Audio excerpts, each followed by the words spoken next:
क्या आप जानते हैं कि ब्राजील अपनी जदीद टेक्नोलॉजी और साइंसी रिसर्च की बदौलत 18 मिलियन गांठे पैदा कर रहा है, जबकि हम पाकिस्तान में रिवायती तरीकों और गैर मेयारी बीजों की वजह से 40 साल की कम तरीन सतह पर आ गए हैं। हम ये आलमी मार्केट क्यों हार रहे हैं, जानिए इस वीडियो में।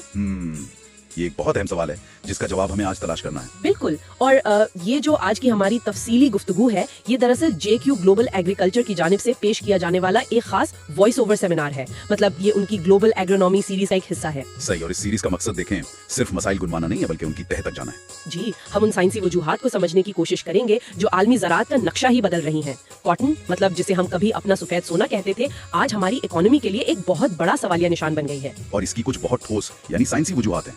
Now we explain first thumbnail slide. जी, तो इस स्लाइड पर अगर हम गौर करें तो इसका बुनियादी मौजू ही ग्लोबल कॉटन डायनामिक्स यानी आलमी कपास की हरकियात पर है। इसमें Brazil rise versus Pakistan decline का तकाबली जायजा है और इस संगीन बहरान का खालिस साइंसी और तकनीकी जायजा लेने के लिए हमारे साथ एक इंतहाई मुअज़्ज़ज़ माहिर सीनियर सॉइल साइंटिस्ट और एग्रीकल्चरल कंसल्टेंट मोहम्मद जावेद कमर मौजूद हैं। खुशामदीद। बहुत शुक्रिया, मुझे खुशी है कि हम इस अहम मौजू पर बात कर रहे हैं। तो सबसे पहले तो मुझे ये बताइए कि मतलब ये जो सवाल हम देख रहे हैं, क्या ये वाकई सिर्फ नंबर्स का खेल है या जमीन के अंदर यानी मिट्टी में कुछ ऐसा हो रहा है जो हम नहीं समझ पा रहे? देखिए, ये सवाल सिर्फ कागजी रिपोर्टों तक महदूद नहीं है। जब हम आलमी मंडी को देखते हैं तो समझ आता है कि कपास कोई आम फसल नहीं है, ये पूरी टेक्सटाइल इंडस्ट्री की बुनियाद है। बिल्कुल, हमारी तो एक्सपोर्ट्स इसी पर खड़ी हैं। जी, तो एक तरफ ब्राजील है जिसने पुरानी सोच छोड़कर मतलब मिट्टी की केमिस्ट्री को समझ लिया है, और दूसरी तरफ हमारा वो रिवायती निजाम है जो जदीद चैलेंजेस के सामने फेल हो रहा है। यानी अगर साइंस का हाथ छोड़ दिया तो आप रेस से बाहर हो जाएंगे। 100% ऐसा ही है। अब हम अगली स्लाइड पर जाते हैं जिसका उन्वान है प्रोडक्शन ट्रेंड्स 2026। अब इस स्लाइड की जो प्रेडिक्शंस हैं मतलब 2026 की, वो वाकई खतरे की घंटी हैं। जी, इसमें साफ नजर आ रहा है कि ब्राजील 18 मिलियन गांठों तक पहुंच रहा है, मतलब 18 एमबेल्स, और हमारी पैदावार गिरकर सिर्फ 5 मिलियन गांठों तक महदूद हो रही है। और इसमें देखिए, सबसे अलार्मिंग चीज मजमूई पैदावार नहीं है बल्कि यील्ड यानी फी हेक्टर पैदावार का फर्क है। अच्छा, वो कितना है?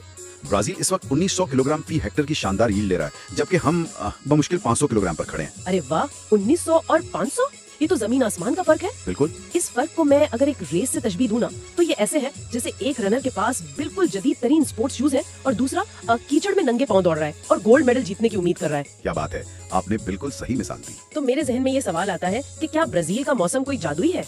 ये खली जितनी गहरी कैसे हो गई? नहीं, उनकी जमीन कोई जादुई नहीं है, बल्कि सच तो ये है कि उनकी जमीनें तेजाबी थी और इतनी जरखेज भी नहीं थी। अच्छा, तो फिर उन्होंने ये सब कैसे किया? उन्होंने दरअसल मिट्टी के अंदर होने वाले हयातियाती अमल को कंट्रोल किया, मतलब पौधा खुराक कैसे लेता है, इस साइंस को समझकर अपनी एग्रीकल्चर को डिजाइन किया। अब हम अगली स्लाइड पर जाते हैं जिसका उन्वान है ड्राइवर्स ऑफ ब्राजील सक्सेस। अब यहाँ हम इनके कुछ राज देख सकते हैं। सबसे पहला है डबल क्रॉपिंग सिस्टम्स, यानी वो एक ही जमीन से 2 फसलें ले रहे हैं। एक मिनट, अगर एक ही जमीन से बार बार फसल लेंगे तो मतलब मिट्टी की सारी ताकत खत्म नहीं हो जाएगी? जमीन तो निचड़ जाएगी ना? यही तो वो गलतफहमी है जो हमारे यहाँ पाई जाती है। ब्राजील डबल क्रॉपिंग करता है, लेकिन वो साथ ही नो टिल फार्मिंग भी करता है। नो टिल फार्मिंग यानी वो हल नहीं चलाते? जी हाँ, बिल्कुल हल नहीं चलाते। लेकिन हमारे यहाँ तो किसान समझता है कि जब तक जमीन को उलट पलट ना करें बीज उगेगा ही नहीं। इसकी क्या साइंस है? देखें, जब हम बार बार हल चलाते हैं ना, तो हम मिट्टी के अंदर मौजूद माइक्रोबायोलॉजी का घर तोड़ देते हैं। मिट्टी का जो कुदरती कार्बन है वो हवा में उड़ जाता है। अच्छा, यानी वो जमीन को डिस्टर्ब नहीं करते? वो पिछली फसल की जड़ों को जमीन में ही गलने देते हैं, जिससे जमीन के अंदर कुदरती नालियां बनती हैं और नमी महफूज रहती है। तो जमीन अपना स्ट्रक्चर खुद मेंटेन करती है। और मैं यहाँ देख रही हूँ कि 99% जेनेटिकली मॉडिफाइड सीड अडॉप्शन भी लिखा है। जी, उनके 99% किसान GM बीज इस्तेमाल करते हैं। ये लैब में इस तरह बनाए जाते हैं कि इनमें कीड़ों जैसे सुंडियों के खिलाफ एक कुदरती जहर पैदा होता है। लेकिन यहाँ मुझे एक इख्तिलाफ है, मतलब GM बीज तो बहुत महंगे होते हैं, हमारा छोटा किसान तो खाद पूरी नहीं कर पाता, वो ये कैसे लेगा? आपकी बात बचा है, और यही रियासत का किरदार आता है। ब्राजील में हुकूमत ने प्राइवेट सेक्टर के साथ मिलकर सप्लाई चेन को बेहतर किया। इसे खर्चा नहीं, इन्वेस्टमेंट समझा गया, जो कीड़े मार अद्वियात के पैसे बचाती है। सही, यानी एक सिस्टमैटिक अप्रोच है, और साथ ही उन्होंने 100% मैकेनिकल हार्वेस्टिंग भी अपना लिया है। जी, मुकम्मल मशीनी कटाई, जिससे फसल जाया होने का चांसेस 0 हो गया। अब हम अगली स्लाइड पर जाते हैं जिसका उन्वान है प्रिसीजन एग्रीकल्चर। अब इस स्लाइड पर हम देख सकते हैं ड्रोन्स एंड सैटेलाइट इमेजिंग का इस्तेमाल। मुझे तो ये पढ़कर ऐसा लग रहा है जैसे ज़राअत नहीं कोई साइंस फिक्शन फिल्म चल रही है। ड्रोन्स और सैटेलाइट्स का खेतों में क्या काम? ये कोई फिल्म नहीं है, ये आज की हकीकत है जिसे हम प्रिसीजन एग्रीकल्चर कहते हैं। हम आमतौर पर पूरे खेत में एक ही तरह से खाद फेंक देते हैं। हाँ बिल्कुल, छिटा कर देते हैं। लेकिन प्रिसीजन एग्रीकल्चर में ड्रोन्स के सेंसर्स पत्तों से टकराकर वापस आने वाली रोशनी को पढ़ते हैं। रोशनी को पढ़ते हैं? इससे क्या पता चलता है? देखिए, पौधे में क्लोरोफिल कितना है वो रोशनी से पता चलता है। अगर एक कोने में नाइट्रोजन कम है तो ड्रोन फौरन पकड़ लेगा, हालांकि इंसानी आंख इसे नहीं देख सकती। अरे वाह। और फिर एग्जैक्ट फर्टिलाइजर एप्लीकेशंस की जाती है, यानी खाद सिर्फ वहीं डाली जाती है जहां जरूरत हो। कमाल है। यानी बाकी पूरे खेत की खाद का पैसा बच गया। बिल्कुल, और मिट्टी में मौजूद रियल टाइम सेंसर डेटा बताता है कि नमी कितनी है। ये सब हाई नेशनल R&D फंडिंग के बगैर मुमकिन नहीं था। इनकी रिसर्च लैब्स डायरेक्ट किसान से जुड़ी हुई हैं। ये तो बहुत जबरदस्त बात है। लेकिन अब जरा अपनी तरफ आते हैं। अब तस्वीर का तारीख रुख देखते हैं। अब हम अगली स्लाइड पर जाते हैं जिसका उन्वान है पाकिस्तान बायोलॉजिकल थ्रेट्स। जी, हमारे यहाँ जो बायोलॉजिकल और माहौलियाती खतरात हैं वो किसी डरावने ख्वाब से कम नहीं है। सबसे पहला तो extreme climate and heat waves का मसला है। हाँ, गर्मी तो हमारे यहाँ बहुत शदीद होती है। और ये गर्मी बिल्कुल उस वक्त आती है जब फसल पे फूल बन रहे होते हैं। और मेरे ख्याल में जब पौधा इस शदीद हीट वेव से स्ट्रेस में आता है तो बीमारियां जल्दी हमला करती हैं। मतलब जैसे पिंक बॉलवर्म इन्फेस्टेशंस। आपने बिल्कुल सही कनेक्शन बनाया है। पौधे का दिफाई निजाम गिरता है और गुलाबी सुंडी सीधा टिंडे के अंदर घुस जाती है। और साथ ही व्हाइट फ्लाई अटैक्स भी तो होते हैं। जी, सफेद मक्खी न सिर्फ रस चूसती है बल्कि वो एक लीसदार मादा छोड़ती है जिस पर काली फफूंदी लग जाती है। कॉटन की क्वालिटी सिफर हो जाती है। और इन सब मसाइल को जो चीज मतलब एक धमाके की तरह तबाहकुन बनाती है वो है काउंटरफीट सीड्स मार्केट, यानी जाली बीज। बिल्कुल, सबसे बड़ा नासूर। मतलब अगर बीज ही 2 नंबर है तो उसमें तो बीमारियों से लड़ने की कोई जेनेटिक सलाहियत ही नहीं है। ऊपर से हीट वेव और सुंडी का हमला, फसल कैसे बचेगी? बचने का कोई चांस ही नहीं है। बुनियादी खोखली है ना हमारी। ये जाली बीज हमारा पूरा इकोसिस्टम तबाह कर रहे हैं। ये तो कुदरत और बीमारियों की तरफ से खतरात हो गए ना। लेकिन कुछ गलतियां तो हमने खुद भी की है ना। अब हम अगली स्लाइड पर जाते हैं जिसका उन्वान है स्ट्रक्चरल एंड क्रॉप शिफ्ट्स। जी हाँ, ये साख्ती गलतियां शायद बीमारियों से भी ज्यादा खतरनाक है। बिल्कुल, यहाँ जनूबी पंजाब का जिक्र है। Sugarcane replacing cotton belts, यानी कपास के बेहतरीन इलाकों में अब गन्ना लग रहा है। ये मेरी तो समझ से बाहर है। देखें, इसके पीछे एक गहरी नाकामी है। किसान कपास इसलिए छोड़ रहा है क्योंकि हमारे यहाँ आउटडेटेड मैनुअल हार्वेस्टिंग होती है। यानी हाथ से चुनाई। जी, लेबर महंगी है, वक्त ज्यादा लगता है और बारिश हो जाए तो फसल खराब। लेकिन गन्ना मतलब हमारे यहाँ तो सीवियर वाटर स्कार्सिटी इश्यूज हैं। डैम्स खाली हैं और हम इतना पानी पीने वाली फसल लगा रहे हैं। ये तो माहौलियाती खुदकुशी है। और इसी को तो हम स्ट्रक्चरल शिफ्ट और बिगाड़ कहते हैं। गन्ने की शुगर मिल्स मौजूद हैं, खरीदार पक्का होता है तो किसान वक्ती फायदे के लिए पानी जाया करता है। और कपास की सप्लाई चेन का क्या हाल है? वो मुकम्मल फ्रैगमेंटेड सप्लाई चेन्स हैं। मतलब किसान और टेक्सटाइल मिल के दरमियान कोई शफाफ रब्त नहीं है। किसान को रेट ही नहीं मिलता तो वो गन्ना लगा लेता है। अच्छा, तो इस साख्ती बिगाड़ को कैसे ठीक किया जाए? जरा दुनिया के मॉडल्स देखते हैं। अब हम अगली स्लाइड पर जाते हैं जिसका उन्वान है ग्लोबल सॉइल बेंचमार्क्स। हमें इन ग्लोबल बेंचमार्क्स को वाकई समझना होगा।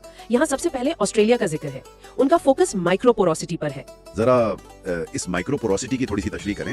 ये जमीन के अंदर कैसी दिखती है? देखिए, आप यूँ समझें कि मिट्टी कोई ठोस ईंट नहीं है बल्कि उसे एक स्पंज की तरह होना चाहिए। मिट्टी के ज़रात के दरमियान जो बड़ी खाली जगह होती है ना, उन्हें माइक्रोपोर्स कहते हैं। अच्छा, यानी हवा की नालियाँ? बिल्कुल, जब हम ट्रैक्टर चलाते हैं तो ये पोर्स दब जाते हैं। पौधे की जड़ों को ऑक्सीजन चाहिए सांस लेने के लिए। ऑस्ट्रेलिया वाले इस बात को यकीनी बनाते हैं कि जमीन नरम रहे। वाह, क्या साइंसी बात है। मतलब अगर नालियां बंद हो जाएं तो पौधा तो अंदर ही घुटकर मर जाएगा। और ब्राजील्स शुगर केन रेजिड्यू मल्च भी लिखा है यहाँ। वो भी गन्ना उगाते हैं लेकिन बाकियात को जलाते नहीं। जिन्हें हमारे यहाँ तो आग लगाकर स्मोक बना दी जाती है। वो उन बाकियात को जमीन पर बिछा देते हैं जिसे मल्च कहते हैं। यानी वो जमीन को एक कंबल उड़ा देते हैं। एग्जैक्टली, उस कंबल से कंजर्वेशन ऑफ सॉइल मॉइस्चर होती है। तेज धूप में पानी उड़ता नहीं।